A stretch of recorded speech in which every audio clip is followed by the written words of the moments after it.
This is Miles Kwok, an exiled Chinese billionaire who at the peak of his career was the 73rd richest person in China.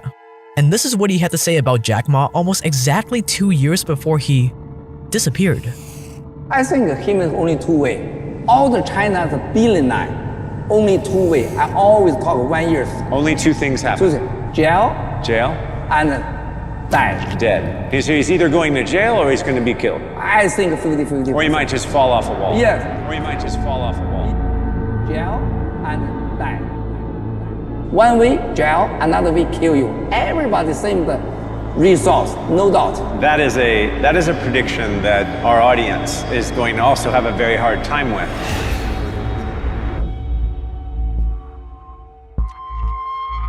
December 10, 2015. Guo Guangchang, also known as the Warren Buffett of China, disappears. We do not know what is happening in his case. He truly has vanished, according to Caixin magazine. Guo founded the Fosun Group, a mega conglomerate and investment company with over $100 billion in assets. Their portfolio includes big pharma in China and India, insurance companies, hospital chains in Portugal, the Atlantis Resort, national banks, and even a 25% stake in Cirque du Soleil. And in 2020, their main subsidiary, Fosun International, ranked number 371 on the Forbes Global 2000 list, making him the 17th richest man in China in 2015. And yet, on December 10, 2015, Guo dropped off the face of the earth. And Fosun executives reported that they lost contact with their boss. Day 2. Fosun Group's halts trading on both the Hong Kong and Shanghai Stock Exchange, pending the release of an announcement containing inside information. The company said that Guo was assisting in certain investigations carried out by mainland judicial authorities. The company also mentioned that they were in contact with Guo just through appropriate channels. Day 3 or 4. Fosun Group held a conference call where one of the shareholders asked if that meant they were talking to Guo directly or through an intermediary, possibly a government intermediary. The question was left unanswered. January 7, 2016. Almost exactly a month after Guo's disappearance sent shockwaves through the Chinese business community, Chou Qingzhang, billionaire fashion entrepreneur, also disappears. Chou has a classic rags to riches story, but in this case the rags part is quite literal. He tried his hand at carpentry, bricklaying, and finally as a tailor. He got his savings confiscated by the government at 14, basically going bankrupt, and eventually Chou founded one of China's best-known fashion brands, Maîtres Bonway.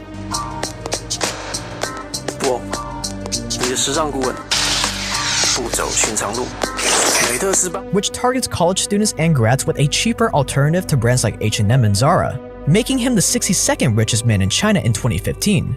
And much like the last guy, on January 7, 2016, the company said they were unable to reach him or the secretary of the board. They halted their trading on the Shenzhen Stock Exchange, and reports came out that Chou was picked up by police. January 2017. Billionaire financer Xiao Jianhua, who has ties to the Xi Jinping family, gets rolled away in a wheelchair with his head covered by 5 or 6 unmarked Chinese public security agents. He was not known to use a wheelchair.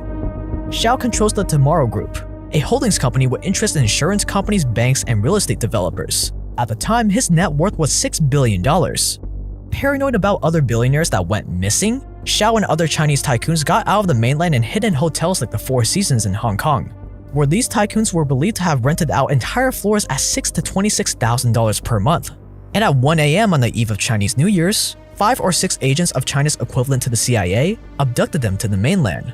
Later, Xiao called his family to tell him he was taken to the mainland but that he was fine. His company posted on social media that he was just over there for medical treatment and that he would return soon. And he posted on social media denying that he was abducted and how he was innocent. That post was later deleted. This MO of getting abducted, then telling the world I'm fine, nothing to see here, is pretty common among Chinese business people. March 2020. Real estate mogul Ren Qi-chang posted a brutal essay online hating on the great leader and the Chinese Communist Party's handling of the virus. It included baseless insults like if there was freedom of speech, citizens would take active measures to protect themselves, or when shameless and ignorant people attempt to resign themselves to the stupidity of the great leader, society becomes a mob that's hard to develop and sustain. And plenty of other anti-communist rhetoric that have no basis in reality. So starting on March 12th, Ren was understandably never heard from again, and his Weibo account, which had 37 million followers, is now deleted. Now, out of these 4 billionaires that went away, how many do you think came back? 2. 2 came back. One was sentenced to prison, another one never reappeared in the public eye.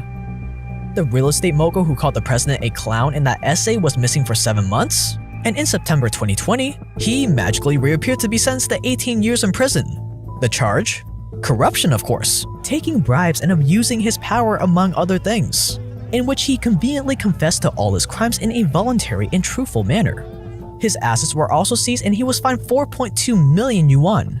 Billionaire financier Xiao, the guy that was wheeled away on a wheelchair, his fate is not very clear, because since his abduction way back in January 2017, his whereabouts are still unknown and he hasn't reappeared in the public eye.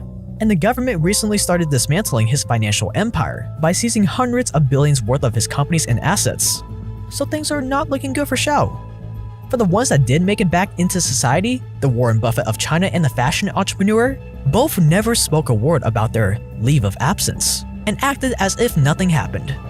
These are just 4 examples. We're not even including all the lesser known people that have disappeared. Journalists, publishers, activists, smaller millionaires, and of course the latest example being Jack Ma. October 24th, 2020. Jack Ma delivers a speech at the Bund Finance Summit in Shanghai. 很高兴有这么个机会 Since then, you guessed it, he's nowhere to be found. With the only clue to his whereabouts being a 3-paragraph article from CNBC stating that the billionaire is not missing, instead, Ma has been lying low for the time being, according to a person familiar with the matter. But General Robert Spalding doesn't buy it. He's the author of the book Stealth War, China's Silent Takeover While America's Elite Slept. So it is likely that he met the same fate as other billionaires have in that he ran afoul of the party, and he's probably most likely in some form of house arrest somewhere within China where he's no longer allowed to leave the confines of his living space. So a report came out recently that there was a rumor that he was laying low, but you think it's more likely house arrest? Well, he could be laying low, but it seems awfully improbable that he would cease all, appearances in public voluntarily. I mean, he is one of the richest guys in China. He's also well respected as an entrepreneur and innovator. So the idea that he would just stop all of a sudden being public, possible, but it is more likely that he, met the fate of many other billionaires under Xi Jinping, which is he was forced into some kind of lockdown. After all, as you know, this pattern of disappearing, then telling people you're okay when you're not, is what we've seen in previous examples.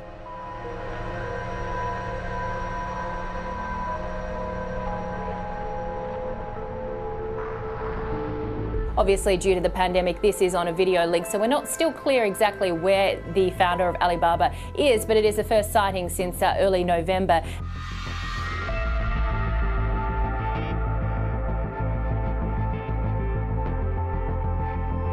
Now, one would think Jack's speech must have been pretty spicy, pretty brutal against the CCP. But if you read the translation, it's not that bad. One might even call it pretty reasonable. He eases in by saying that these are just the non-professional views of a non-professional person, and that his opinions may be immature, incorrect, or laughable, with the main message being that for the sake of China, for the prosperity of China, China and the world needs a new financial system, and that China's current banking system operates with a pawn shop mentality, that Chinese regulators are outdated, that we cannot use the way to manage a railway station to manage an airport, and he hinted at how Xi Jinping isn't bearing the responsibility of innovation and the mistakes that come with it. So, definitely not the most politically smart move by Jack Ma, but also nowhere near the real estate mogul calling Xi Jinping a clown, calling for horrible things like freedom of speech. And it's also nowhere near the level of criticism business leaders in America say about their government on a regular basis. This is like if Jeff Bezos or Elon Musk went missing after criticizing the US government. So the question remains, why do Chinese billionaires keep disappearing?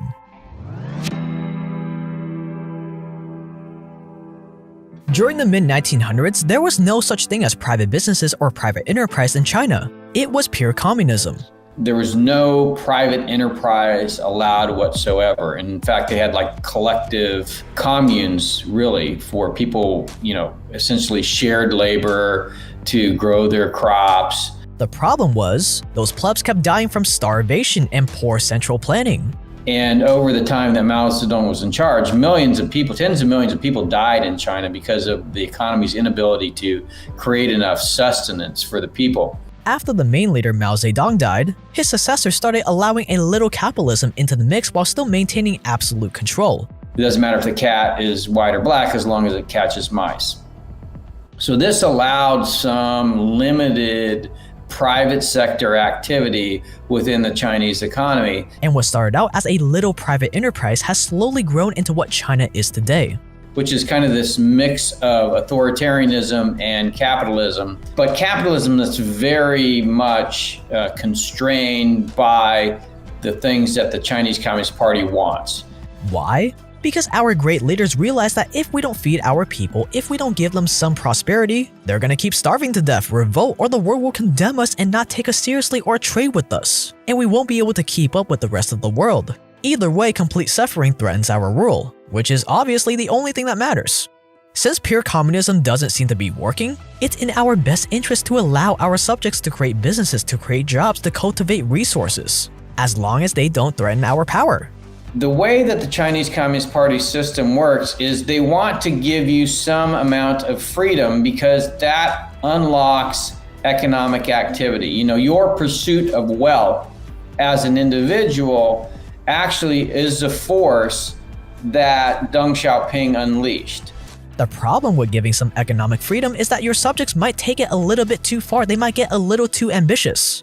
So if they end up threatening your power, that is when the sickle comes down. Now, what comes with opening up and giving people a little bit of freedom is they begin to take that freedom farther than the Chinese Communist Party is willing to allow. And that's exactly what happened to billionaires like Jack Ma.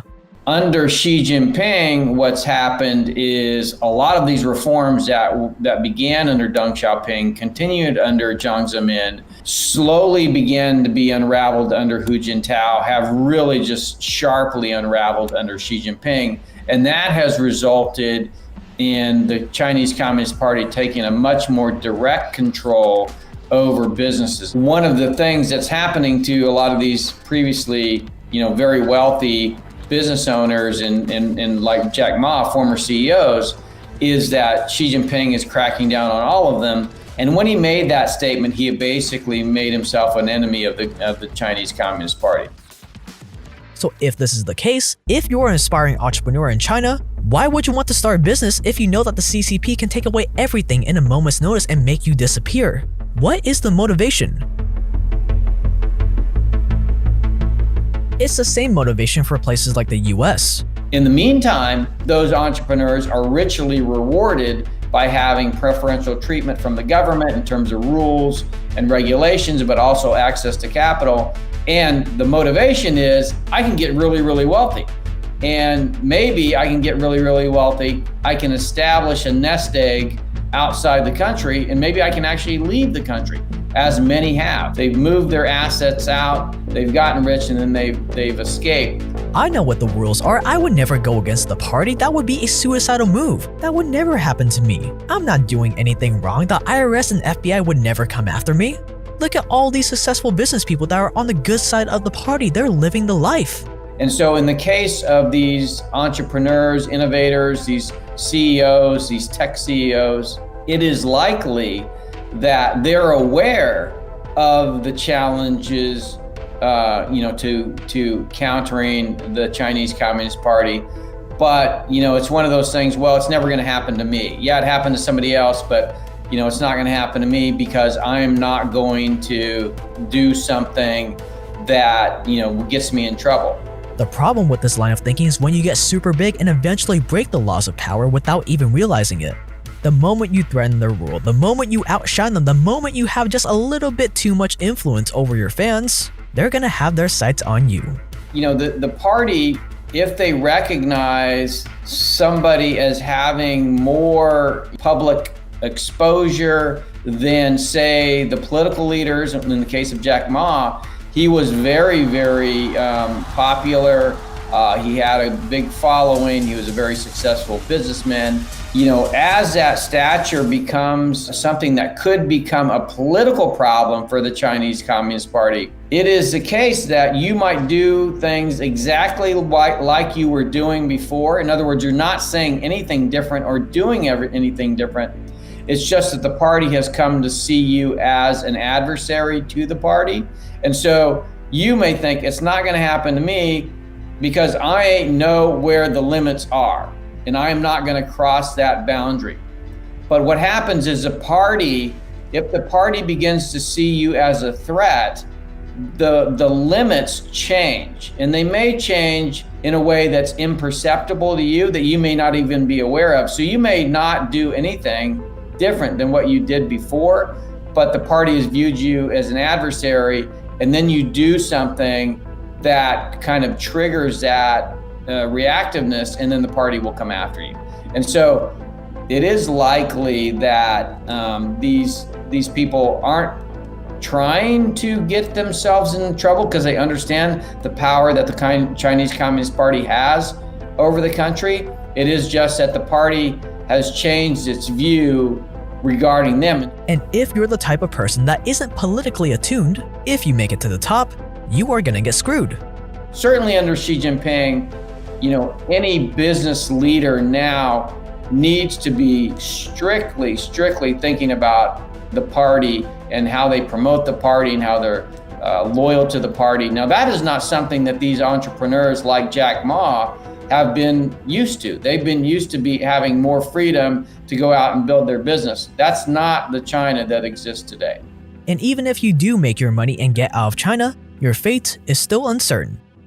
What China has been doing, and the Chinese Communist Party has been using the Ministry of State Security, which is their equivalent of the CIA, to go around the world and try to abduct these people and bring them back to China. And they've been very successful at doing that.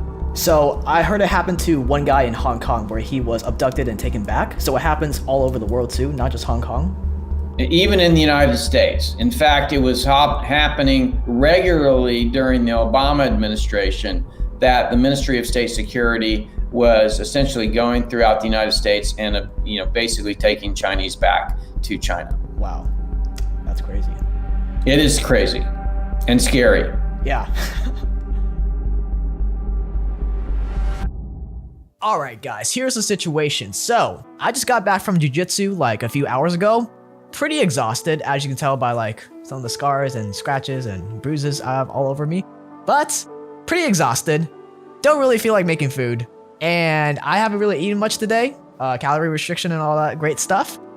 So if I were to get all the protein I need for today, I would have to stuff my face right now, which I don't really want to do. So, Magic Spoon comes in. So we have cinnamon here. Awesome. Smells like cinnamon. Cinnamon is one of my favorite flavors in general. In like whatever, food, like desserts and stuff. So, very happy to have this one. And I love the popular cinnamon cereal that everyone knows about, like Toast Cinnamon Crunch or whatever. As always, some nice cereal ASMR for you guys. Oh my god, that's good.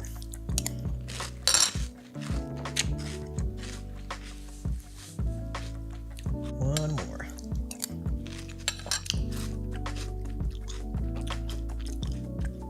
General Robert Spalding, he is the guy that you saw sprinkled throughout this video, and he is also an extremely sharp guy that I have a ton of respect for, and he wrote the book Stealth War, China's Silent Takeover While America's Elite Slept. And if you want to know about like pretty much the most important geopolitical situation we have going on in the world right now, US versus China, and get a really good understanding of what people are going to look back to as a very important point in history, I highly recommend this book. Really easy read, extremely important read, and a very hard book to put down that will be linked in the video description. General Spalding also has his own YouTube channel where he goes over China-related news and his analysis of it, so that'll be linked down below for you guys to check out as well. While you guys are down there, if you are new to this channel and you're not subscribed already, what are you doing? Because we make video essays just like this one every single week for free on this channel, so make sure you subscribe with the button below. Alright, one last shameless plug for you guys. I am so close to not be in pleb anymore on Instagram. You guys gotta help me get to 10,000 followers on Instagram. So that will be linked below for you guys to check out. We post memes, me complaining about stuff, cool quotes I come across in my research that you're not gonna hear anywhere else, behind the scenes stuff, day in the life kind of stuff. It's really fun. Help me not be a pleb anymore. We're so close. That is gonna wrap it up for this video, you guys. Thank you so much for watching. Oh yeah, if you want to support this channel financially, Magic Spoon. You guys can check this out with the link below, $5 off. That is actually gonna wrap it up for today's video. Thank you so much for watching. Stay dangerous out there, and I will see you guys in the next one.